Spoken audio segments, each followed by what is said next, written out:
ការចិញ្ចឹមគោលក្ខណៈគ្រួសារនៅខាងស្រុកភូមិខ្ញុំខាងភូមិកំពង់ឈូកស្រុកកណ្ដាលខេត្តតាកែវបងប្អូនចា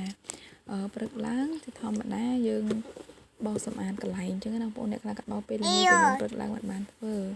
ព្រឹកឡើងអញ្ចឹងបោសសម្អាតទ្រុងខាងក្រៅបោសកើបឲ្យគោយកចាក់ម្ដងឲ្យស្អាតអញ្ចឹងទៅតមកយើងកើបទ្រុងក្នុងទៀតចានិយាយទៅប្រហែលជា1ម៉ោងដែរបងប្អូនព្រឹកឡើងហ្នឹងអ្នកពីដេកមកដល់ទៅមុនគេហើយដឹងកើបឲ្យគោមុនគេខ្ញុំហើយបន្ទាប់មកយើងបោសសម្អាតស្អាតកើតវាចាក់ចោលអីហើយបានយើងហូរចំបើងដាក់វាបងប្អូនដាក់វាពេលព្រឹកចំបើងឲ្យទ្រុងខាងក្រៅនេះគឺយើងដាក់ចំបើងឲ្យវាស៊ីពេលថ្ងៃអញ្ចឹងទៅហើយប្រហែលជាម៉ោង2 10ម៉ោង1បានយើងឲ្យទឹកផឹកដាក់ស្មៅគោហើយខាងខ្ញុំហត់បងប្អូនដោយសារយើងចូលឆ្មៅរាល់ថ្ងៃអញ្ចឹងណាថ្ងៃហ្នឹងឲ្យខ្ញុំបានដល់4-5ក្រុមនោះព្រោះអីត្រូវទឹកឲ្យវាស៊ី2ថ្ងៃដោយសារខែនេះខែធ្វើស្រែដែរអញ្ចឹងយើងចូលស៊ី2ថ្ងៃ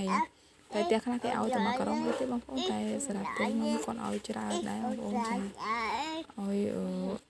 ថ្ងៃ2-3ក្រុមហើយនៅចំបើងថែមទៀតចានិយាយទៅការចិញ្ចឹមគោស្រុកភូមិខ្ញុំវារឿងហត់បន្តិចបងប្អូនអត់ដូចអ្នកខាងលើទេគឺគាត់បលេចោលអីចឹងខាងនេះខែនេះគឺត្រូវចូលឆ្មៅអញ្ចឹងហើយខែតិចទៀតហ្នឹងយើងបលេងតែទៅមានអ្នកទៅមើលដែរយើងមើលថែដិតដល់ចឹងបងប្អូនចាកន្លែងមានទ្រុងក្រៅទ្រុងក្នុងកន្លែងដាក់ឲ្យច្បងឲ្យស៊ីមានធ្វើរោងខាងក្រៅរោងខាងក្នុងអញ្ចឹងហើយគោតាក់អីត្រឹមត្រូវបងប្អូនខាងនេះគឺវិច្រើនគឺចិញ្ចឹមចឹងទាំងអស់បងប្អូននេះច្បើសម្រាប់ផ្ទះខ្ញុំពុកគាត់មានភ្នូកធ្វើទុកខ្លួនឯងបើសម្រាប់ផ្ទះផ្សេងៗគេទិញបងប្អូនចាំមើលខ្ញុំមានឱកាសខ្ញុំនឹងថតពីកន្លែងដែលគេទិញគេមូច្បើបងប្អូនប្រដាប់មូច្បើហ្នឹងគេដាក់ជាមួយនឹងម៉ាស៊ីនបឺតស្រូវយើងហ្នឹងគេដាក់ប្រដាប់មូច្បើហ្នឹងកាលខ្ញុំសួរគាត់សាមុនតម្លៃដូចជាខ្ទង់2000ជាងដែរថ្លៃដែរបងប្អូន$2000ជាងដែរសម្រាប់មូច្បើហ្នឹងគេមូទុកធ្វើរោងធំមួយចឹងទៅទុកលក់បងប្អូនម្ដុំដូចជាលក់បាន4000ដែរម្ដុំតែដុំហ្នឹងគេមូឡើងណែនគេមានចងខ្សែចងអីចឹងហើយអ្នកខាងលើគាត់ឲ្យទិញដែរបងប្អូនចានេះទៅរៀបរាប់មកនេះមិនអស់ទេបងប្អូនដោយសារតែការចិញ្ចឹមគោស្រុកនេះសឹងគ្រប់ផ្ទះហើយចឹងទាំងអស់បងប្អូនចាអ្នកខ្លះគាត់ទិញច្បើងផងទិញឆ្មៅផងចាបើសិនជាគោថ្លៃអត់អីទេដល់ពេលឆ្នាំនេះគោរៀងថោកដែរបងប្អូនតែយើងធ្លាប់ចិញ្ចឹមអញ្ចឹងនេះគឺគ្រាន់តែថាយើងចិញ្ចឹមលក្ខណៈគ្រួសារទេបងប្អូនតែមើលជាក់ស្ដែងបងប្អូនឃើញអត់គោធំល្អបងប្អូនកាលខ្ញុំទិញថ្លៃបងប្អូនគោនេះមើលរូបរាងវាធំល្អបងប្អូន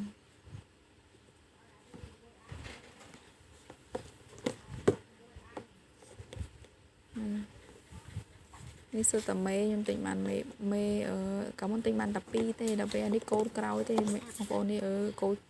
មេកំមុំទេទៅកូនម្ដងហើយបើមេនោះមេ2នោះមេចាស់ហើយកូន2-3ដងហើយ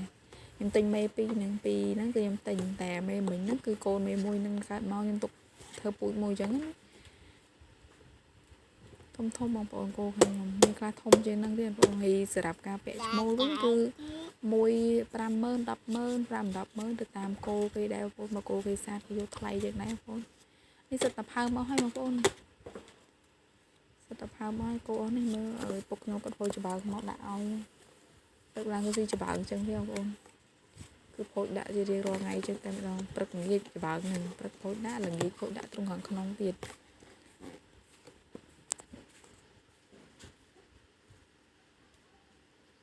ខាងនេះចាំបងប្អូនមើលវីដេអូខ្ញុំមើលទៅតិចវាហត់ចាគឺហត់ពិតមែនបងប្អូនគោខាងនេះគឺយើងមើលថែដិតដល់តែនេះយើងចាំជ្រូកខ្ញុំអីដែរបងប្អូនគឺមើលដិតដល់យើងអាចប្រឡែងចោលបានទេអូយើងចងជាប់ទាំងដាក់ខ្សែដាក់អីអញ្ចឹងមានទ្រុងខាងក្នុងអញ្ចឹងទៅលើកខាងក្រៅហើយខ្ញុំត្រូវទៅលើកទ្រុងខាងក្នុងទេបងប្អូនដោយសារ